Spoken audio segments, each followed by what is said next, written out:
5월 27일 오늘의 말씀은 빌립보서 2장 19절에서 30절입니다. 내가 디모데를 속히 너희에게 보내기를 주 안에서 바람은 너희의 사정을 알므로 안위를 받으려 함이니 이는 뜻을 같이하여 너희 사정을 진실히 생각할 자가 이밖에 내게 없음이라.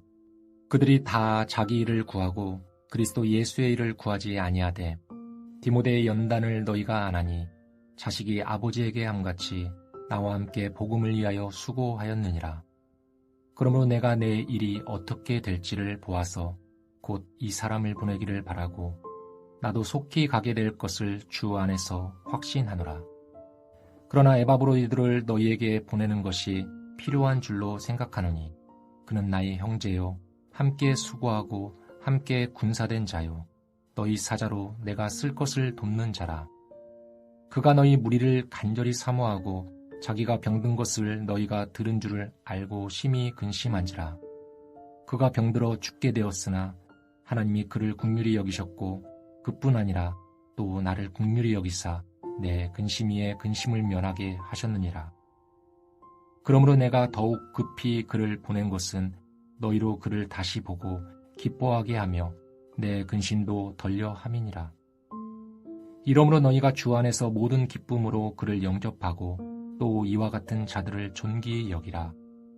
그가 그리스도의 일을 위하여 죽기에 이르러도 자기 목숨을 돌보지 아니한 것은 나를 섬기는 너희의 일에 부족함을 채우려 함이니라. 빌립보서 2장 19절에서 30절 말씀을 함께 묵상하겠습니다. 빌립보 교회는 바울이 에베소 교회를 사랑했던 것처럼 깊이 사랑하는 교회였습니다. 이 부분은 지난주 금요일 윤 목사께서 잘 설명해 주셨습니다. 이 빌립보 교회는 바울이 유럽 대륙에서 처음 세웠던 교회였습니다. 이 빌립보 교회는 지역적인 특성상 세워질 당시부터 핍박이 있었던 교회입니다. 그러한 핍박이 있었음에도 불구하고 견실하게 세워지고 있었습니다. 왜냐하면 바울이 로마에 갇혀 있을 때 에바브로디도를 통해서 바울을 후원하는 헌금을 보낼 정도였으니까요. 그런 빌립보 교회에 내부적인 문제가 생긴 것입니다. 그것이 바로 내부의 갈등과 분열과 다툼입니다. 이 분열과 다툼을 들은 바울은 이 문제를 해결하기 위해서 빌립보서를 쓰고 있는 것이기도 합니다. 이 문제를 해결하기 위해서 바울은 어제 본문에 살펴본 바와 같이 예수 그리스도의 마음을 품고 그 마음을 품고 살아감으로 다툼과 싸움을 그칠 수 있다고 권면하고 있습니다. 오늘 본문에서는 바울이 빌립보 교회의 다툼과 싸움을 회복하기 위해서 경건한 교회 지도자들을 보내겠다고 말하는 내용입니다. 먼저 19절에서 24절에는 디모데를 보내려고 했다는 내용입니다.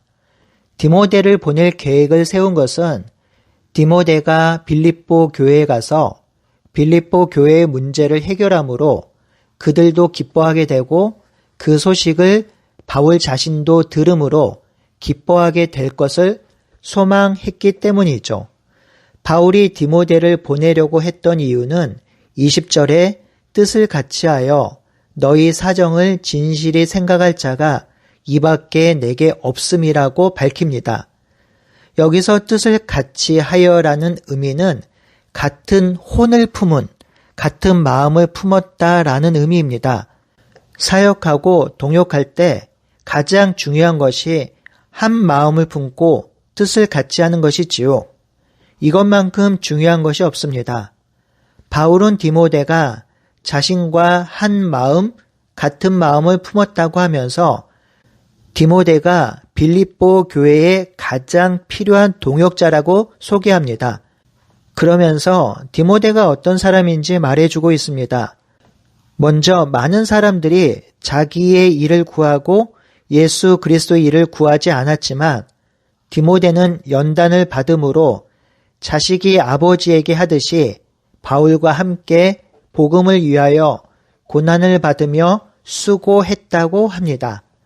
여러분, 지금은 잘 쓰지 않는 말이긴 하지만 전우회라는 말이 있습니다. 총알이 빗발치는 전쟁터에서 생사고락을 함께한 동료는 함께 살아 돌아왔을 때 평생 잊지 못한다고 합니다. 바울은 디모데에게 그런 전우회와 같은 사람이었다고 말하지요. 이 디모데는 바울이 핍박당하고 고난당할 때 함께 있었던 동역자입니다. 바울이 디모데를 처음 만난 곳은 루스드라였는데요. 바울은 이곳에서 고난을 받고 있었습니다. 이 고난을 받을 때 디모데가 함께 있었고 이후로 바울은 디모데를 전도 여행에 합류시켰고 빌립보 교회를 세울 때도 함께 있었습니다. 그래서 바울은 디모데가 지금 바울의 상황을 잘 알고 있고 그리고 빌립보 교회의 상황도 잘 알고 있기 때문에 디모데를 보내려는 계획을 세웠다고 합니다. 그리고 자기 자신도 다시 빌립보 교회로 가길 원한다고 하지요. 하지만 안타깝게도 바울은 이 디모데가 지금 갈 수 없는 상황이라고 합니다.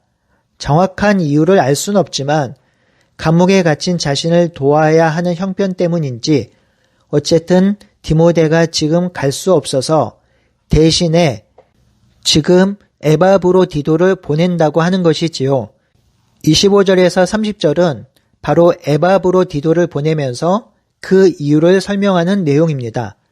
먼저 바울은 25절에 에바브로디도를 나의 형제, 나와 함께 수고한 자, 나와 함께 군사된 자, 나의 사자, 내 쓸 것을 돕는 자라고 표현합니다. 여러분, 누군가를 소개할 때 이 사람은 나의 형제요, 나와 함께 수고한 자이며 나와 함께 군사된 자로 하나님의 영광을 위해 싸운 자라고 소개한다면 더 이상 볼 것도 없고 묻지도 않고 신뢰할 수 있겠지요. 바로 에바브로디도가 바울에게 그런 자라는 것입니다. 이렇게 설명하는 이유는 디모데를 보내야 하지만 디모데를 보낼 수 없는 상황이니 디모데만큼이나 신뢰할 만하며 충직하고 헌신된 에바브로디도를 보낸다는 것입니다. 여기에 한 가지 에바브로디도를 다시 빌립보로 보내는 이유가 또 있습니다. 그것은 에바브로디도가 병들었다는 사실을 빌립보 교회 성도들이 알고 근심했기 때문입니다. 하지만 지금은 잘 회복되었기 때문에 에바브로디도가 돌아가서 그들의 근심을 덜어주길 원했던 것입니다. 여기서는 설명이 조금 필요한데요. 특히 서신서를 읽을 때 뒷이야기가 중요합니다. 왜냐하면 서신서는 편지를 쓰는 사람과 받는 사람과의 관계와 배경이 생략되어 있는 경우가 많기 때문입니다. 서로 아는 내용을 굳이 쓰진 않기 때문이죠. 하지만 제3자가 그 편지를 읽을 때는 배경을 알지 못하면 그 편지의 의미와 내용을 제대로 이해하기가 어렵습니다. 그래서 서신서를 읽을 때는 발신자와 수신자가 누구인지 어떤 배경 가운데서 이 편지를 쓰고 있는지 아는 것이 아주 중요합니다.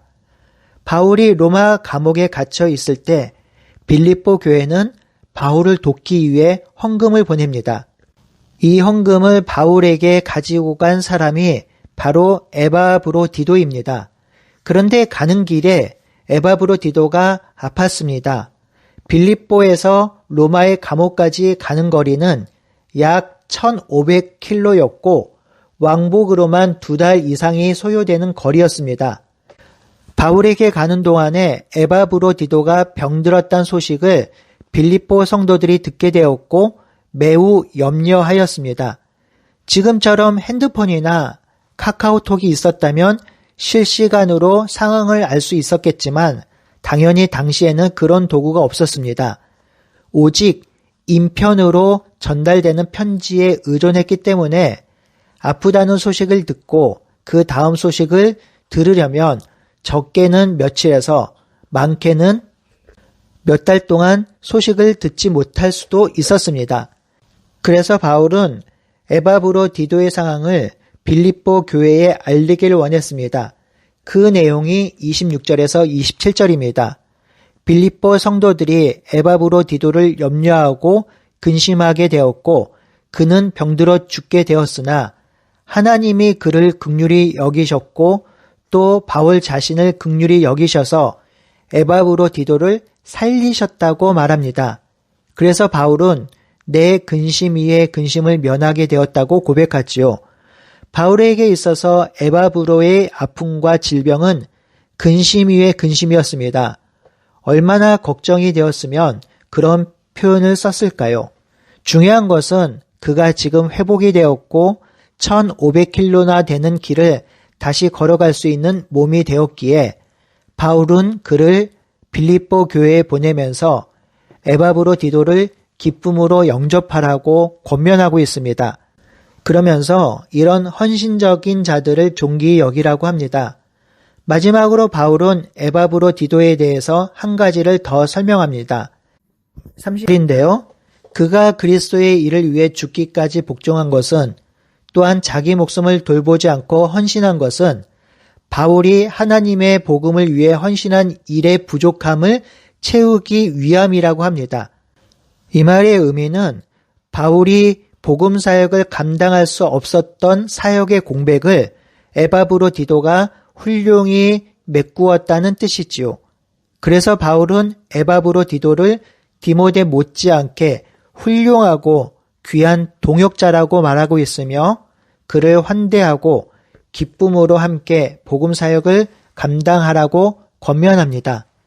사랑하는 성도 여러분, 오늘 본문을 통해 우리는 하나님 나라 복음 사역이 어떻게 이루어지는지 볼 수 있었습니다. 먼저 함께하는 동역자, 한 마음을 품은 동지들이 많이 있어야 합니다. 우리 교회는 당회, 운영위원회, 권사회, 그리고 교사들, 집사님들이 마음을 같이 하고 한 마음이 품을 때 우리 교회가 건실하고 아름답게 세워지고 복음이 전파되겠지요.